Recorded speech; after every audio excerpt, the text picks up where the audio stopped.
How's everybody doing? I'm really having fun at this conference, and what a great opportunity to meet all of you and talk to you about something that we are all very passionate about, product management, and that too for your career. I actually wore the same dress as you see in this picture, just so that you're sure that it's me. So I want to start by telling you a story. So this story started 4 or 5 years ago. I was leading product for all of samsclub.com. People were coming up to me and saying that, Naba, how did you do it all? You have 5 kids, you have this amazing career, how is it all going? And samsclub.com, over these 4 or 5 years, was going through massive digital and physical transformation.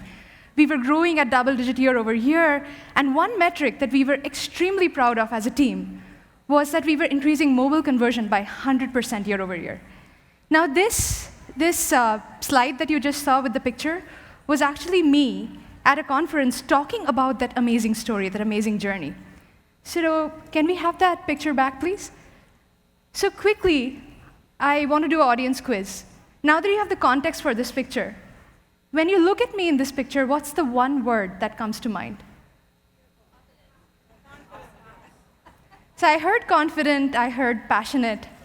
Now let me tell you what was really going on. I was thinking, if I have to go to one more conference to talk about mobile conversion one more time, I'm going to gouge my eyes out. And then, not only that, I was also thinking that I'm scared. I'm alone. I'm completely faking it. What if the world finds out that the person that I think is successful, doing extremely well, working at a company that I really love, and yet is feeling miserable inside? I am the true imposter. And that was just a really, really lonely place to be in. But I want to walk you through today, that's not where I am right now. There's been this last year was an amazing year, getting to know women in product, getting to know a lot of you, a lot of mentors who are actually sitting here in the audience who helped me through this journey and have come a long way. And I'm hoping that I can walk you through that journey and hopefully share some of the life lessons that I learned along the way, and ultimately it was product management that came to my rescue. So it didn't start off with product management. I have to talk to you about the first phase that it all started.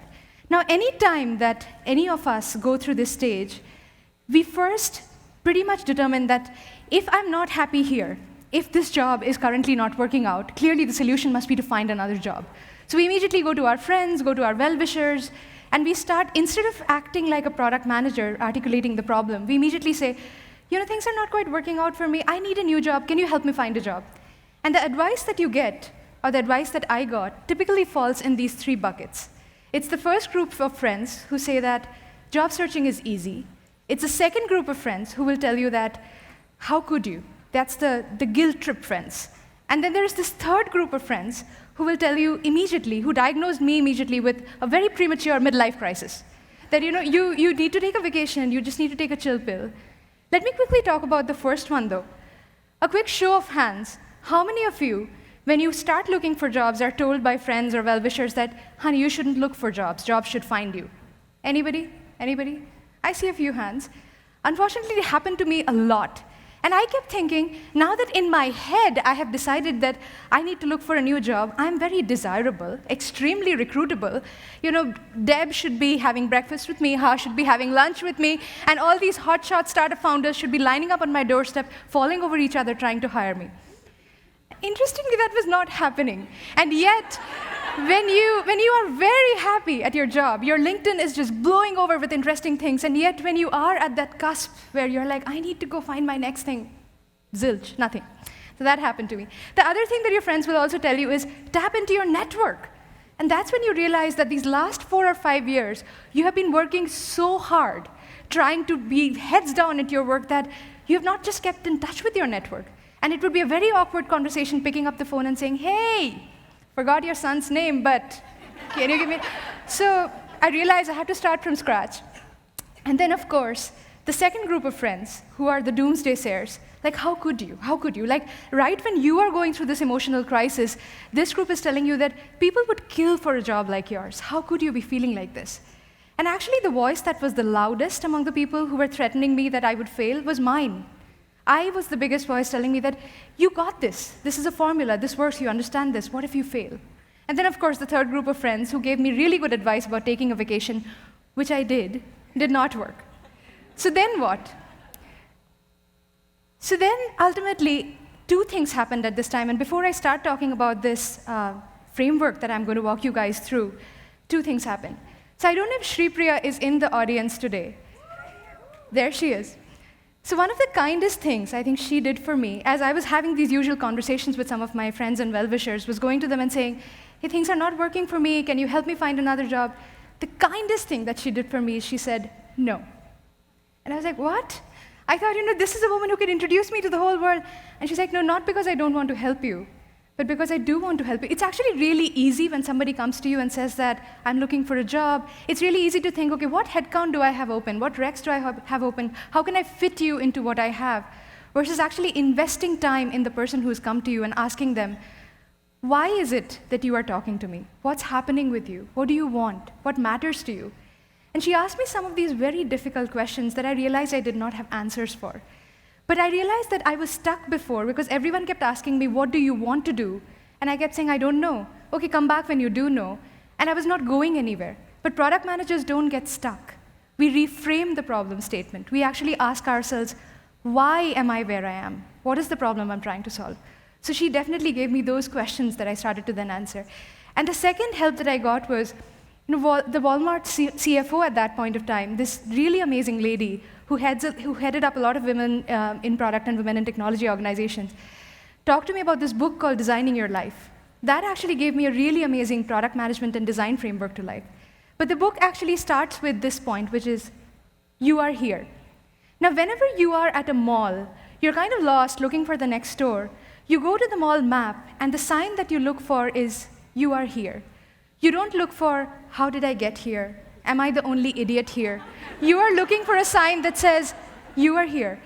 Because it doesn't matter how I got here, how you got here, how some of you in this audience might be thinking, this is the job I was supposed to have. How did I land here? I was just circling round and round, asking these questions when all I needed to do as a PM was acknowledge, this is my product, this is my project, I need to just move from that point onwards. And suddenly there was a path ahead of me. Next one was finding my purpose, which is exactly what the path that Shripriya had already started me on. Instead of asking what I wanted to do, I actually had to stop and ask myself, what was the problem that I was trying to solve? And often we are finding ourselves solving the wrong problems. Many times you're fighting with our managers for a promotion, when what is really lacking is creativity in your current work. Even if that promotion comes, maybe the problem won't be solved. In my case, I realized that I was really missing learning. I had gotten too comfortable, and I needed to find a challenge. My role required an end-to-end product management experience when I was really missing that technical depth. So it was very clear that when I started asking questions about what does money mean to me, what does work-life balance mean to me, what does culture, what do people mean to me, suddenly I had a checklist of things. And this entire time, I had been telling myself, I need to find that one dream job, that next dream job. It has to be outside this current company. Suddenly, future became this limitless list of possibilities because I had a clear criteria to go after. Next slide, please. And then success metrics. Now that I knew where I was starting, where I needed to go, as a true PM, I had to define success metrics. And what are the success metrics of a really joyful job? Interestingly, life and work is not a never-ending office party. It's not unlimited PTO. It's not unlimited free food, free laundry, which is all good stuff. But unfortunately, that doesn't give you joy. If you can think of the moments during your day-to-day when you really, really feel flow, you feel like time is standing still and nothing else matters.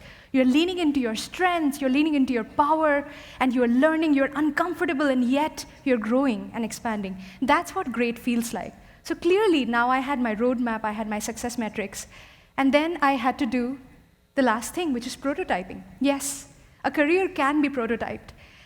Because otherwise, many times we fall in love with a solution. Many product managers do, and that's all we want to do. It's almost like going to Italy for a vacation, staying at a bed and breakfast, and then you love that experience so much, you spend all your life savings, and you go and say, I'm going to start a bed and breakfast in Italy. That's it. That's what I'm going to do. And after you do that, that's when you realize that you actually have to change dirty sheets, you actually have to cook food, you have all of this labor that keeps coming and going, and you just hate it. But what if you would have talked to the person that owns a bed and breakfast? You could have probably found out much more. So I was one of those people who would always stumble onto my next thing as opposed to thinking about it. But now I actually spoke to a bunch of people. One of the things that I wanted to do was actually do a degree in data science. I was like, I love data science products. I need to do a master's in data science on a part-time basis. Thankfully, I spoke to someone who was doing exactly that. And they said, do you have 40 additional hours in a week by any chance? I was like, yeah, well, with my 5 kids and my job, which I really want to do, no, not really. And what do you want to be? Do you want to be a data scientist? It's like, no, I just want to be a really great product leader, who works on data science products. She's like, you know what, go do a Coursera course. Yeah, and this is not a plug for Coursera, but go do it. And then that might just work. So I was like, yeah, and I did it. I did an MIT course, I did a Coursera course because I loved it, and I realized this is it, this is what I want to do, but I don't need to go do a master's in data science. And there were many such stories. I even thought about becoming a starving artist, a lot of ideas, but possibilities were limitless, right? And then ultimately, this is something as women probably we do a lot. We go through all of this, we have all of these choices, and then the time comes to make a choice. And we agonize, and we agonize, and we think about it over and over again. What if I fail? What if I make a mistake? But it doesn't matter. Just like a true product manager, if you know your true north, if you know your success metrics, you know what great feels like, even if you're not there right now with the choice that you made, you will always know that you're at least in the right direction. So ultimately, what happened to me? So once people started finding out in Walmart that I was on this amazing product journey of product managing my career, people started reaching out to me. The CTO of Walmart.com, Jeremy King, as well as the head of product, Jordan, all of them started calling me saying, hey, heard that you are thinking about your career in this unique way. Tell us more what's happening with you. Where's your head at? But by this time, I was so clear about what I wanted that I started talking about this is my criteria. I want a product which is strong technical depth, and this and that. And they were like, wow, what if we are able to give that to you within Walmart? What if you are able to get everything that you wanted and yet leverage your strengths and your passions and be successful? And so ultimately today, I am the VP of Search and Browse at Walmart.com, Jet.com, and Online Grocery. I get to work in an area that I really love. I'm extremely uncomfortable, and there are some days when I look back and think, what was I thinking? That I was actually super comfortable, and now I can't stop thinking about my product. I can't stop thinking about what I'm going to do the next day. I'm constantly, it's excruciating and exhilarating at the same time. So the future is a set of limitless possibilities. It is not that one thing, and you can product manage and design your way into your dream job. Thank you.